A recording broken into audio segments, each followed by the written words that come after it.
Somebody has just told me that the reason to why marriages are not working in the modern world is because women don't want to be women and men hawataki kuwa men. Women want to be men and men want to be women. So there is inadequacy of real men in the modern world. The same way there is inadequacy of real women in the modern world. But all in all, we are all in the right place. A free world where everybody is entitled to their rights, right to live, right to associate, right to choose, and freedom of worship. So we are all in the same world. Survival for the fittest.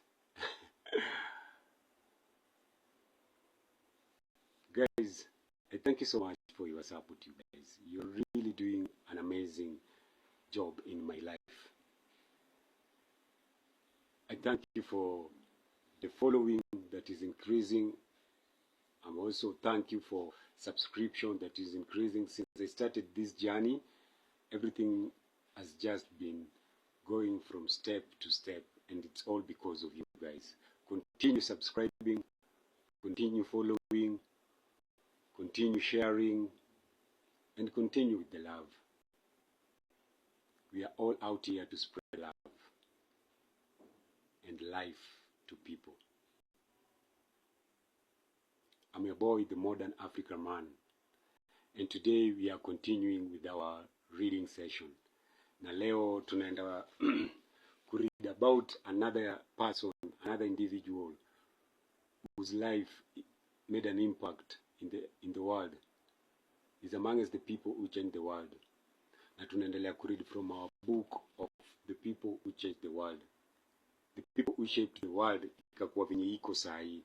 Some of them gave us laws that we're still following mpaka sahi. Some of us build us some things that we are still seeing and observing mpaka sahi. Some of them brought wars, peace, and changed the course of life in the world. Na leo tunaenda read about a person that you've heard about. We read about him kidogo in our last reading session of Muatalis, the king of Hittites, I mean.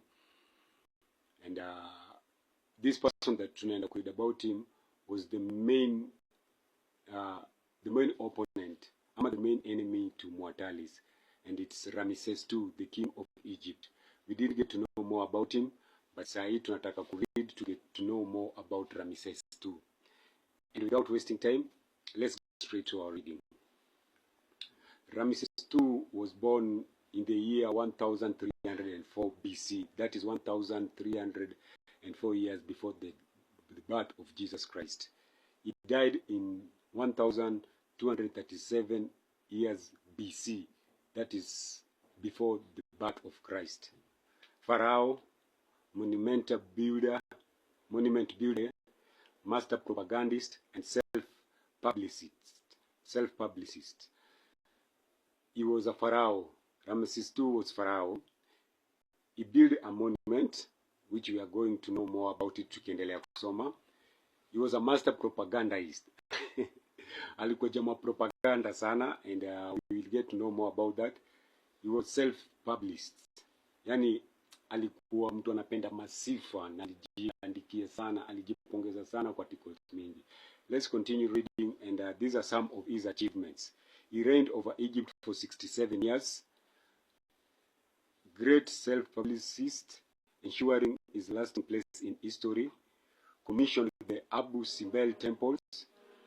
Completed the colonnaded hall of the temple at Karnak. Created the definitive look of the ancient Egypt civilization. Ramesses the Great was the third king of the 19th dynasty, and perhaps the greatest of the Egyptian pharaohs in terms of historic reputation. As a young man, he tried to extend the borders of his empire north of what is now Lebanon, which brought him into direct confrontation with Hittite Empire.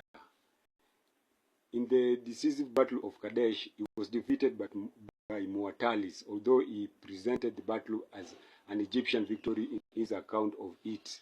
Ramesses tunaambiwa alikuwa king great sana in Egypt, na alikuwa alikuwa the third king kutoka 19th dynasty ya kingship in Egypt. Ramesses alikuwa anapenda kujipongeza sana, na tunaambiwa aliishi vitu mob, historia mob about yeye iliandikwa. Yani ni mtu alikuwa anapenda masifa, mtu alikuwa na ego sana.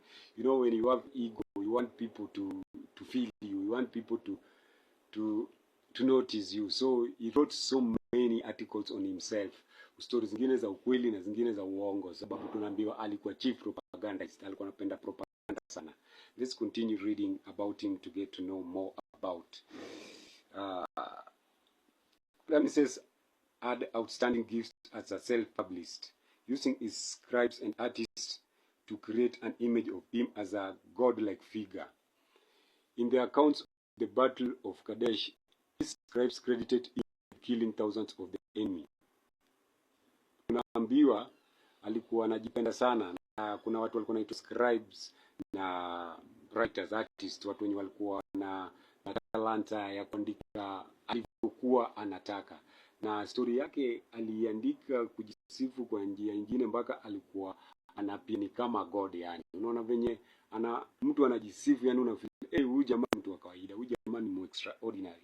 So alikuwa na masifa, na alikuwa ameandika historia yake in such a way that alikuwa amejiweka even level ya god. Yani Ramesses alikuwa mtu forward sana. Let's continue reading and get to know more.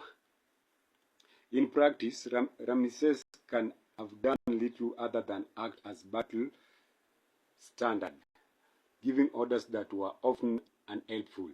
Ramesses' leadership was the weakest link in the Egyptian military machine. His ideas of strategy at Kadesh were conspicuously naive compared with those of Muatalis. Ramesses lost the battle and the territory around Kadesh that his predecessor had acquired. Yet he succeeded in convincing his own and subsequent generations that he had won a great victory. It was a masterpiece of spin. Tunaambiwa huyu jamaa, despite the fact that alikuwa anapenda masifa, ni mtu alikuwa na poor strategy. Hakuna walikuwa wanashinda sababu alikuwa na strategy mbaya sana, na alikuwa anapenda kujisifu sana. Na tunaambiwa alilose battle mob, including hii war yake na Muatalis, the Kadeshian War. Yani ni mtu tu alikuwa anapenda masifa, but alikuwa good for nothing. Sometime after the battle, a treaty was negotiated with the Hittite great king, establishing peace and mutual recognition between them. Ramesses married a Hittite princess. Tunaambiwa after kushindwa at the Battle of Kadesh na Muatalis, walika chini kwa dialogue, kujaribu kusikizana. Na ukumbuke ni wenye alikuwa amelose, lakini kwa history alikama kaandika yeye ndiye aliwin, na akaweza kuconvince subject wake na generations zinakam. Yani ni mtu tu wacha nisitumie hiyo term, but tunaambiwa after war wali have dialogue na wakasikizana, na pia akamari princess kutoka the Hittite kingdom. Let's continue reading. Ramesses ruled Egypt for 67 years.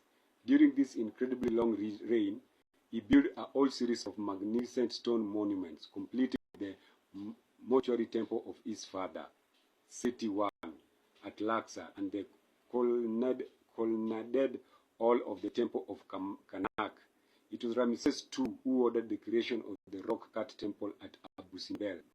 The architectural style, with its massive outside status, is typical of great dictator art. It is a rigid, erratic, and short style that gives the ancient Egyptian civilizations its distinctive and instantly recognizable look.